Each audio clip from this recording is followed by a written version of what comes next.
সামনে ব্রাহ্মণ বসে যায়, সামনে ফুলের ডালিতে ফুলগুলো নিয়ে নেয়, বাম হাতে ঘন্টা রাখা হয়, একটা হাতে ছোট ঘন্টা, ওপর দিকে বাঁধা আছে একটা বড় ঘন্টা, ডান সাইডে রাখা আছে বড় একটা ঢোল, ওই ঢোলের উপরে একজন জোরে জোরে বাড়ি দেয়, ঘন্টা তখন জোরে জোরে টানা হয়, আর ব্রাহ্মণ তখন পড়তে থাকে হোতারমিন্দ্র হোতারমিন্দ্র মহাসুরিন্দ্র বল্লম জ্যেষ্ঠং চেষ্টং পরণং পূর্ণং ব্রহ্মণং আল্লাহ রাসূলুল্লাহ মুহাম্মদ রাকাম রাসূলুল্লাহ আল্লাহ ইল্লাল্লাতি ইল্লাল্লাহ আতিসমিন তাওরামিনাস সাতারদিন সমান্বিত মুহাম্মাদি তিখাত শিষ্য শাখা সমান্বিত নিরিপস্য মহাদেব মরুস্তানি বাসিন গঙ্গ জলিস্য সংস্নাব্য পঞ্চগব্য সমান্বিত চন্দনাদি ভীরভৎ চতুষ্টম মনসাহরম মনসাহরম নমস্তুতে নমস্তুতে গিরিজিনা ত্রিপুরা সুনাশা বহুমায়া পরিবর্তনে ওম নমস্তায় নমা নমঃ। কি পড়েছে? একদম বাস্তব কথা বলছে, শুনে রেখে দেন। মাঝে মাঝে হয়, আমার তো একদম পাশে মন্দির, মাঝে মাঝে যাই, একসঙ্গে বসে অনেক কথা হয়, খুব ভালো লাগে সত্যি। তবে আমাদের ভিতরে ঝামেলা নেই, মাঝে মাঝে একটু একটু করে বলি যে কাকা বাবু ওইটা পড়লেন কি হয়। দেখি সকালবেলা আমার সুধীর কাকা ঘোষ বসায় এসে বলছে খোকা গরু লোয়ার মতো লোক আছে। আমি বলি কেন? তো একটা গরুর অবস্থা খুব ভালো না, বিক্রি করে। আমি বলি কাকা ও যদি বিক্রি হয় তো জবাই করে খেয়ে ফেলবে। বলতে খোকা এখন পয়সার দরকার, যা পারিস করি ফেল, অসুবিধা নেই। বুঝতে পেরেছেন? এখন সোনার চাঁদ মানিকেরা শেষের বেলা হিসাবে দেখা গেল ভারতবর্ষে গরুর ব্যবসা করে কোটি কোটি টাকা ইনকাম করে তিনজন ব্যক্তির নাম, তিনজনাই হলো হিন্দু। বোঝা যায়নি? গরু বন্ধ করবেন কি করে? গতদিন আমি আলোচনা করছিলাম এই গরুর সম্পর্কে আলোচনা, আমি কোরআন থেকেও আলোচনা রেখেছিলাম আর সঙ্গে বেদ বাইবেল থেকে। তাই বলেছিলাম যেদিনকে বাবা মা মারা যায় আর শ্রাদ্ধ হয়, শ্রাদ্ধের দিন ব্রাহ্মণরা আসলে যদি গরুর গোস্ত খাওয়ানো হয়, বিষ্ণু পুরাণের 11 পৃষ্ঠায় লেখা আছে তার বাপ 11 মাস শান্তিতে থাকবে। গরুর গোস্ত কি করে বাদ যাবে বলেন না?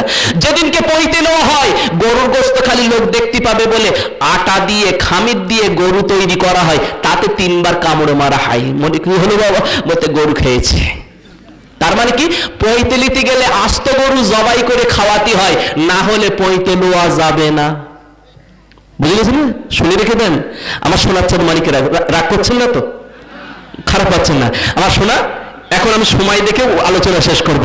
তাহলে চলে গেছি দ্বিতীয় কলেমা পড়ছি, আর দ্বিতীয় কলেমার সঙ্গে সঙ্গে শ্রী বেদব্যাস মুনি তিনিও বলে দিলেন শুনে রেখে দাও পৃথিবীর জমিনের মানুষ, যদি সত্যিকারে তোমরা প্রকৃত মুসলমান হও আর মুসলমান হয়ে মরতে চাও তাহলে স্মরণ করো আমার আল্লাহকে। নাসরুম মিনাল্লাহি ফাতহুন করিব ওয়াবাশশিরিল মুমিনিন। চলার পথে, ওঠার পথে, বসার পথে, শোয়ার পথে, খাওয়ার পথে, সর্বদাই সর্বসময় আমার সঙ্গে জাবানের সঙ্গে একমাত্র মিলে থাকবে কার সঙ্গে? আল্লাহর সঙ্গে। মোমেন যদি হবেন নিজে পরীক্ষা করে নেবেন যে প্রকৃত মোমেন আপনি হতে পেরেছেন কিনা। হুজুর কি করে করব?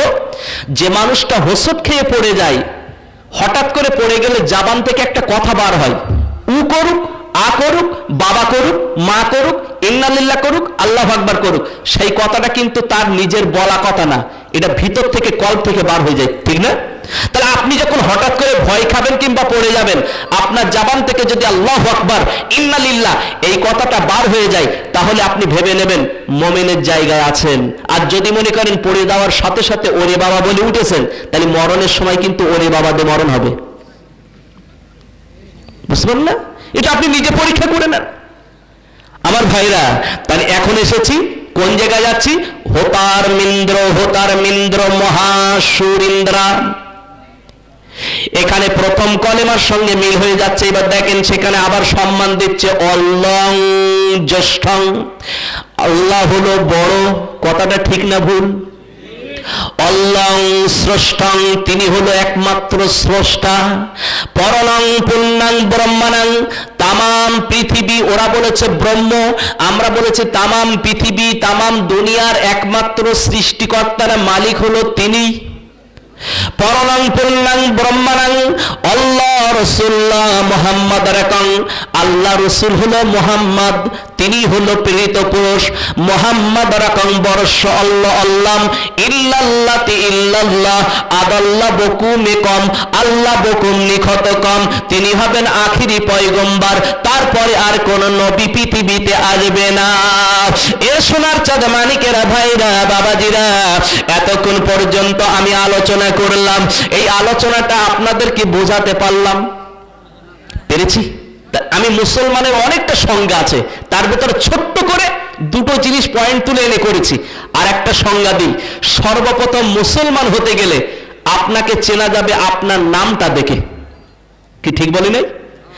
আব্দুর রহমান, আব্দুর রহিম, আব্দুল জলিল, আব্দুল সত্তার, আব্দুর রব, এই নামগুলো যদি বাইরে থেকে কেউ আসে আর তাদের নাম পড়ে শোনানো হয়, কি চিন্তা হবে? এরা হিন্দু না মুসলমান? মুসলমান। শ্রী রতন ঘোষ, অজিত ব্যানার্জি, কমল চ্যাটার্জি, সনৎ সেন, এই নামগুলো শুনলে কি মনে হয়? হিন্দু ভাই। বাইরে যখন চলে যায়, অ্যাক্সিডেন্টও মাঝে হয়, দেখা যায় সেখানে পুলিশ বাহিনী চলে যায়, পকেট থেকে একজনকে আইডেন্টি কার্ড বার করলো, আইডেন্টি কার্ডে লেখা আছে শ্রী আবুল হোসেন, মোহাম্মদ আবুল হোসেন। এই লাশটা কবরে দেবে না শ্মশানে দেবে? কি করে বুঝলো? নাম দেখে বুঝেছে। যদি তাতে লেখা থাকে আইডেন্টি কার্ডে, এই কার্ডে লেখা আছে শ্রী সনৎ সেন, তখন তার লাশটা কবরে যাবে না শ্মশানে? শ্মশানে যাবে। ভাই আমার বাবাজি, অন্তত আই কার্ডও থাকলো না, কোনো কার্ডও থাকলো না, এখন দেখা যায় যদি একটা টুপি পকেটে থাকে তাহলে বোঝা যাবে মুসলমান ছিল। কি টুপি তো যার তার পকেটে থাকে না, যে নামাজ পড়ে তার পকেটে টুপি। আর যদি টুপি না থাকে, আই কার্ড না থাকে, প্যান কার্ড না থাকে, কোনো কার্ড না থাকে বাবা, ওই সময় ন্যাংটো করা ছাড়া উপায় হবে না। কি ঠিক? খারাপ পান না, ওই সময় উপায় হবে না। তাহলে অন্তত আই কার্ড থাকুক আর না থাকুক, একটা টুপি সাথে করে রাখবো। আপনার বাংলাদেশ এতে অসুবিধা নাই, তবে ভারতের জন্য এটা আমি মাঝে মাঝে ওয়াজ করে বলি, ভাই আই কার্ড রাখার সবসময় সময় হয় না, একটা টুপি পকেটে রেখে দে।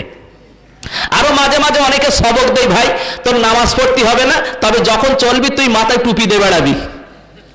কি খারাপ কথা বলেছে? এই টুপিতে যদি বেড়ায় আর আজান যদি হয়, সে দাঁড়াতে পারবে? সমস্যা হয়ে যাবে না? তো অন্তত লাইনটা জোড়া দে, পড়ুক আর না পড়ুক রাস্তা ধরুক। আল্লাহ শুকরিয়া। আমার ভাইরা, 12টা পর্যন্ত সময় ছিল, 12টা বেজে গেছে, আর লম্বা করি নে, ছেড়ে দিই। হ্যাঁ, সকাল পর্যন্ত লাগবে। আমার ভাইরা বসে পড়েন, একটু সকলে জিকির করেন, লা ইলাহা ইল্লাল্লাহ, লা ইলাহা ইল্লাল্লাহ, লা ইলাহা ইল্লাল্লাহ, মুহাম্মাদুর রাসূলুল্লাহ। আলহামদুলিল্লাহ। সকলে বসি, আবার একটুখানি লম্বা করে দিচ্ছি, যদিও বা আমার ভাইজানেরা দাবি করেছে, আপনারাও দাবি করেছেন, সেই জন্য যদিও বা 12টা টাইম ছিল। আমার সোনার চাঁদ, আমি আবার ভোরবেলায় বেরিয়ে যাব ভারতের উদ্দেশ্যে, সেই জন্য সর্বাধিক খেয়াল রেখে আপনাদের কাছ থেকে অল্প সময়ের ভিতরে বিদায় নেব। যাক, তাহলে আমি আলোচনা করছিলাম যে সর্বপ্রকার যিনি একমাত্র আমাদের মালিক আছে, তিনি হলেন আল্লাহ। তাহলে আল্লাহ হলো কয়জনা? একজনা। আল্লাহর সঙ্গে কাউকে শরীক করা যাবে কিনা? যাবে না। ছেলের যখন রোগ হলো, মেয়ের যখন জ্বর হলো, পাশের দোকানতে ওষুধ কিনলো, জিজ্ঞেস করা হলো, চাচা তোমার ছেলের অসুখ সেরেছে? বলে হ্যাঁ সেরেছে। কি করে হলো? বলে অমুক দোকান থেকে ওষুধ খাইয়ে সুস্থ হয়ে গেল। বলে না? তাহলে আল্লাহর কথা বলেছে না ওষুধের কথা বললো? হ্যাঁ, তাহলে শিরকি করা হলো না? শিরকি করা হলো।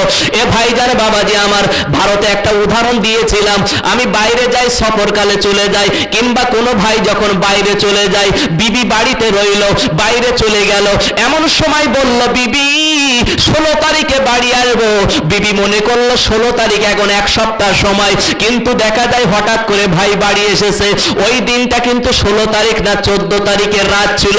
14 তারিখের রাত 10টার সময় বাড়ি এলো। বাড়ি যখন দরজা খুলতে যাবে, বারান্দায় উঠতে যাবে, এমন সময় দেখে ঘরের ভিতরে বিবি কার সঙ্গে গল্প করছে।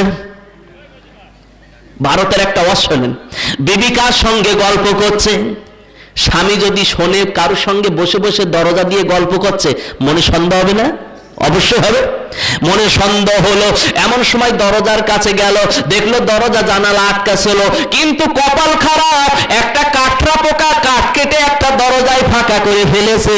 আর স্বামী চোখ দিয়ে দেখতে পাচ্ছে এখানে নন্দাই বসে রয়েছে, মানে ননদ বিয়ে দিয়েছিল, সেই ননদের বর আজকের স্বামী নন্দাই। নন্দাই আর বিবি এক জায়গায় বসে কথা হচ্ছে। বলে এ তো ভালো না, আমি বাড়ির থেকে চলে যাই আর আমার বউ এই করে, এটা মনে হবেই। এমন সময় দেখা যায় তারা পান সেজেছে, পান সাজার পরে বলছে নন্দাই ভাই পানটা নাও। বলছে পান সেজেছো হাতে, দেবে আমার মুখে, যতক্ষণ না দেবে না ততক্ষণ তোমার নন্দাই খাবে না। স্বামী শুনছে, ভাই ব্রেন ঠিক থাকবে? ঠিক থাকবে? ঠিক থাকবে না? বিয়ে করেছি আমি, পান খাবো আমি, আর বিয়ে যখন ও করিনি পান কেন ও খাবে? সহ্য করা যাবে না।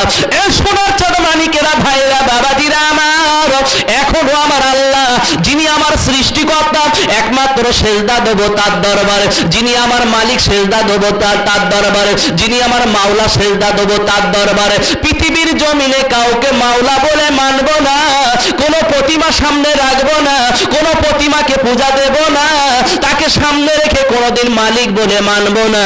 ভাই আমার, বাবাজি, সোনার চাঁদেরা, যদি কেউ শিরকি করে, নিজের বিবি যদি অন্য কোনো পুরুষের সঙ্গে গল্প করলে অন্তরে কলিজায় কষ্ট হয়।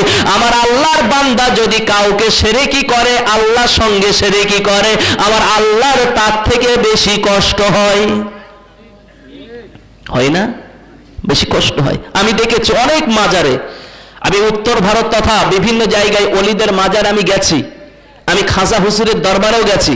আমি সেখানে গিয়ে দেখলাম, আল্লাহু আকবার, কি পরিস্থিতি সে কথা ভাষায় বলা যাবে না।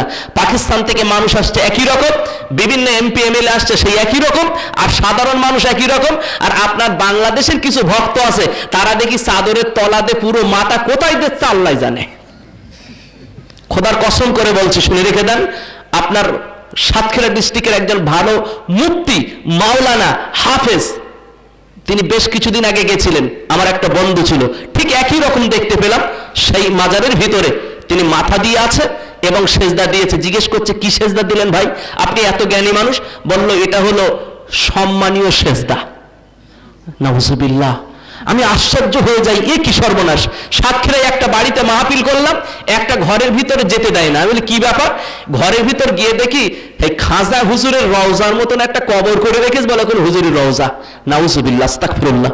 কি মানুষ পাগল হয়েছে, আমি কিছু ভেবেই পাই না, আমি কিছু ভেবেই পাই না। আল্লাহর ওলিদের অসম্মান করি না, আমি ভক্তি করি, আমি মহব্বত করি, কারণ আমি হচ্ছে ফুরফুরা হুজুরের মুরিদান, আমি মহব্বত করি ওলিদের, আমি হচ্ছে করিনি। কিন্তু এই ধরনের বিয়াদবি কোনোদিন আমি সহ্য করি না, আমার দ্বারা সহ্য হয় না। আমার সোনার চাঁদেরা, তাহলে আমি বলেছি আল্লাহ একজনা, তারাও বলেছে আল্লাহ একজনা, সকলে বলেছে আল্লাহ একজনা। এখন প্রমাণ একটুখানি রেখে চলে যাই। আজ থেকে বহুদিনের আগের ঘটনা, কেতাবের ভিতরে একটা পড়েছিলাম, সেই কেতাবে দেখলাম হযরতে নোমান বিন সাবিত খ্রিস্টানের দরবারে ইমানের কলেমা নিয়ে গেছে। হুজুর, আপনি ইমানের কলেমা পড়বেন? বলছেন না। কেন? বলছে, তোমার আল্লাহ নিরাকার, আমি তো দেখতে পাই না, কি করে পড়বো? তবে তিনটে প্রশ্ন